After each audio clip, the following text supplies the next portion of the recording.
ये आकाशवाणी गोरखपुर है। अब आप सोने निगम से क्षेत्रीय समाचार सुनिए। काशी तमिल संगमम वाराणसी में शुरू हो गया है। तमिलनाडु के प्रतिनिधियों का पहला दल आज रात वाराणसी पहुंचेगा। प्रधानमंत्री नरेंद्र मोदी कल संगमम का औपचारिक उद्घाटन करेंगे। मंडलायुक्त कौशल राज शर्मा ने बताया कि प्रधानमंत्री वाराणसी में करीब 3.5 घंटे रहेंगे। श्री मोदी काशी हिंदू विश्वविद्यालय के एम्फी थिएटर मैदान में आयोजित कार्यक्रम को संबोधित करेंगे। कार्यक्रम में तमिलनाडु से आने वाले प्रतिनिधि और धर्माचार्य भी मौजूद होंगे। काशी तमिल संगमम 1 महीने तक चलेगा। इस दौरान तमिलनाडु से 12 विभिन्न वर्गों के प्रतिनिधि काशी आएंगे और यहां अपने समकक्षों के साथ विचारों का आदान प्रदान करेंगे। प्रधानमंत्री के काशी आगमन से पूर्व केंद्रीय शिक्षा मंत्री धर्मेंद्र प्रधान कल वाराणसी पहुंचे। श्री प्रधान आज सुबह वाराणसी के हनुमान घाट इलाके में मौजूद प्रसिद्ध तमिल कवि सुब्रमण्यम भारती के आवास पर गए और वहां 96 वर्षीय उनके भांजे केवी कृष्णन और उनके परिवार से मुलाकात की। इस अवसर पर श्री प्रधान ने कहा कि महाकवि सुब्रमण्यम भारती का घर एक ज्ञान केंद्र और पावन तीर्थ है। उन्होंने कहा कि सामाजिक न्याय और महिला सशक्तिकरण पर सुब्रमण्यम भारती जी की रचनाएं आज भी प्रासंगिक हैं।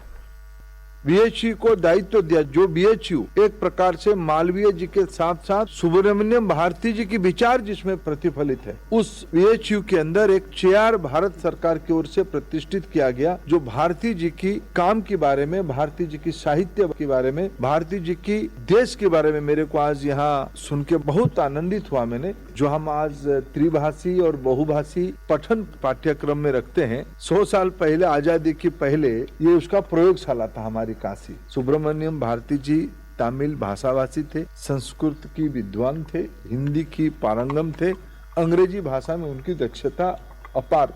यह हमारी देश की चरित्र। आज राष्ट्रीय शिक्षा नीति प्रधानमंत्री जी ने इसी को महत्व दिया है। भारतीय भाषा मातृभाषा, इसी पे जोर दिया गया है।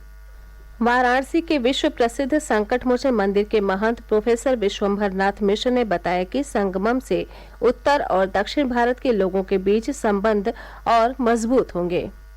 बड़ा पुराना संबंध काशी से रहा है। दक्षिण भारत खास करके शिव जी के आवासीय क्षेत्र को देखते हुए काशी का बहुत ही महात्मा है। एक तो यहाँ शिव जी की उपस्थिति और गंगा मैया का प्रवाहमान होना।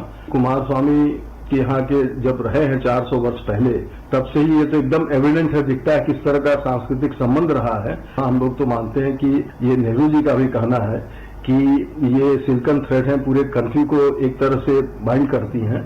तो आज ये अगर करते हैं आप, तो सांस्कृतिक रूप से आप अपने देश के एकता को और अखंडता को और सुदृढ़ करेंगे। ये समय की जरूरत है। प्रदेश विधानमंडल का शीतकालीन सत्र 5 दिसंबर से शुरू होगा। राज्यपाल आनंदीबेन पटेल ने आज इस संबंध में आदेश जारी कर दिया।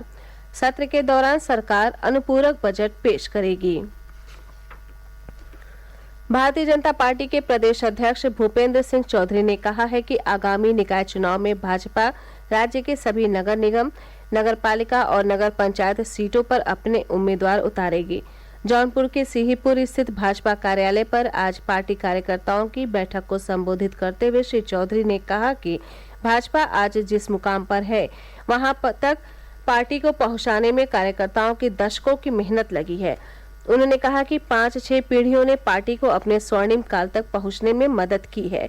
श्री चौधरी ने कहा कि भाजपा समाज के सभी वर्गों के साथ लेकर चलने वाली पार्टी है। उन्होंने कहा कि भाजपा सरकार सबका साथ, सबका विकास और सबका विश्वास के सिद्धांत पर कार्य कर रही है। श्री चौधरी ने विश्वास व्यक्त किया कि भाजपा आगामी निकाय चुनाव में ऐतिहासिक जीत दर्ज करेगी। वाराणसी में भारतीय सेना की अग्निवीर भर्ती रैली के तीसरे दिन आज गोरखपुर जिले के खजनी और सदर तहसील के 5231 अभ्यर्थियों ने दौड़ में हिस्सा लिया, जिसमें 315 अभ्यर्थी सफल घोषित हुए। कल गोरखपुर के कैंपियरगंज और देवरिया जिले की सदर तथा रुद्रपुर तहसील के 7,819 अभ्यर्थी दौड़ में भाग लेंगे। मुख्तार अंसारी के पुत्र और मऊ से सुहेल देव भारतीय समाज पार्टी के विधायक अब्बास अंसारी को प्रयागराज सत्र न्यायालय ने 14 दिन की न्यायिक हिरासत में भेज दिया है। प्रवर्तन निदेशालय ने मनी लॉन्ड्रिंग के आरोप में अब्बास अंसारी को 4 नवंबर को गिरफ्तार किया था। केंद्र सरकार ने स्पष्ट किया है कि मौजूदा रबी मौसम में किसानों की जरूरतें पूरी करने के लिए देश में पर्याप्त मात्रा में उर्वरक उपलब्ध हैं। रसायन और उर्वरक मंत्रालय ने कहा कि केंद्र सभी राज्यों की जरूरत के मुताबिक यूरिया, डीएपी और पोटाश सहित सभी तरह के उर्वरक उपलब्ध करा रहा है। मंत्रालय ने कहा है कि ये राज्यों की जिम्मेदारी है कि वे उर्वरकों की उपलब्धता सुनिश्चित करें। इसी के साथ ये समाचार बुलेटिन समाप्त हुआ। नमस्कार।